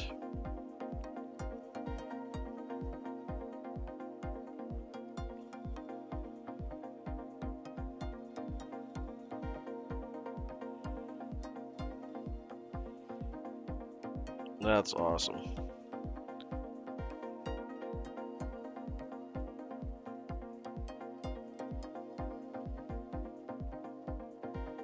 It's exactly what you want for your first day out, right?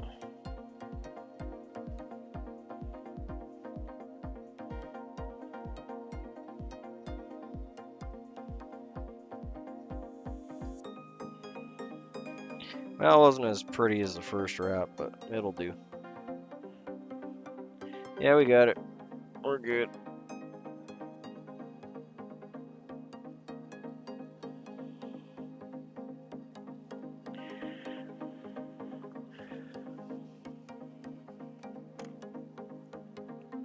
gonna throw a half hitch on that to pin it back a little bit. Yeah, I think I got her. Felt like I got her good.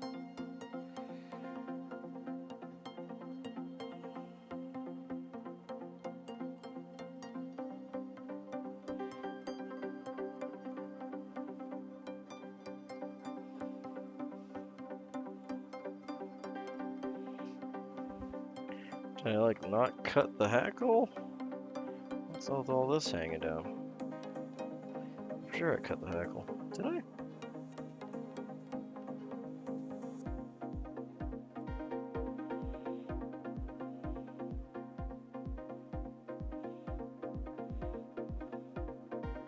That's why we tie more than one.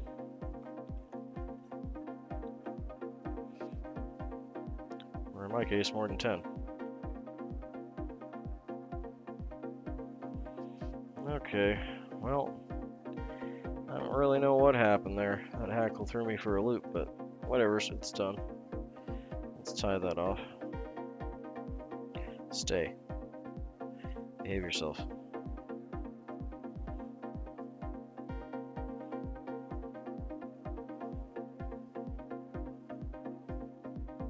And I'm watching the guys down in the south, you know, hitting up the open water, and it's just like, oh god, that looks so nice outside.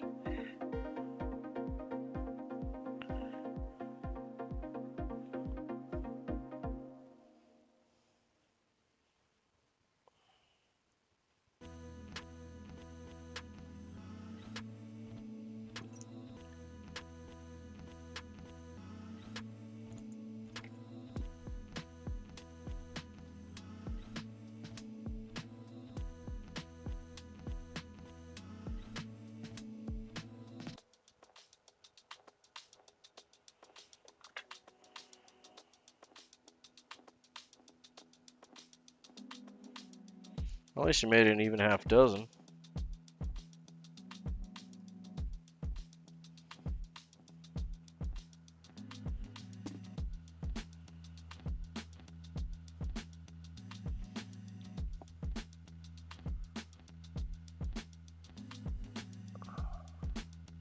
Yeah, I'm okay with that one. I mean, it's not the same fly technically as the one we did before, but still an enjoyable little toot. And I don't know if this wing's gonna want to separate anymore.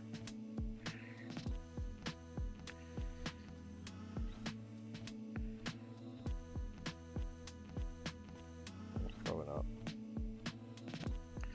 Oh, I'm just wrecking it now.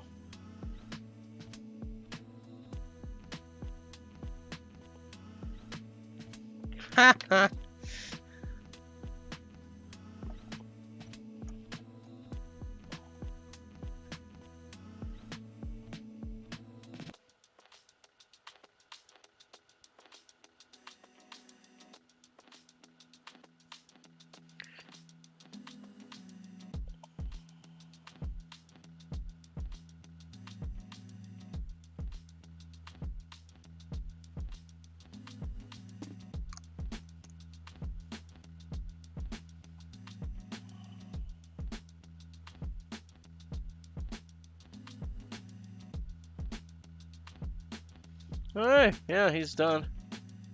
That's a size 12 some. I don't know. Just threw stuff on the hook.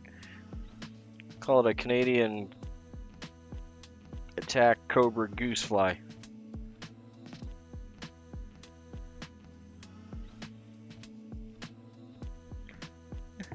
Yeah, he's probably one of those weirdos that's magnet fishing or something for waterlogged guns.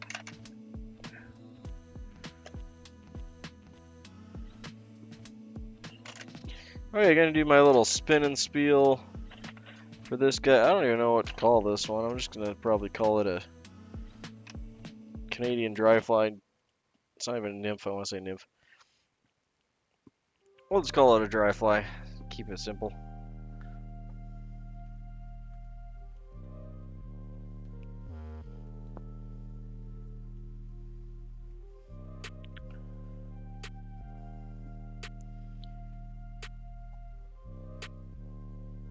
And in the vise today, we just did up a random size 12 dry fly with some dun hackle feathers for the tail, some beaver mixed with black bear and muskrat for the body, some black hackle fibers for the hackle, and a little wing of some Canada goose flat for the wing.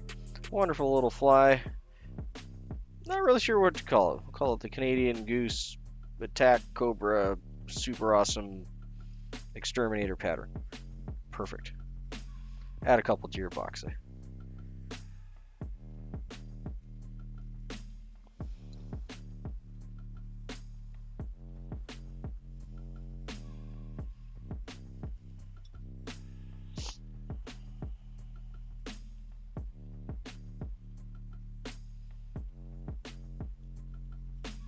Yeah, I'm just wrapping up now. It's like midnight here. So, gonna cut her off before we hit midnight. I just want to thank you all for hanging out. Thanks, Luca, for keeping me company. Thanks, Wee Man, for dropping in. I guess it's morning for you. Who else do we have? We had Riverfront Baits Course. Let's slide up here and check everyone.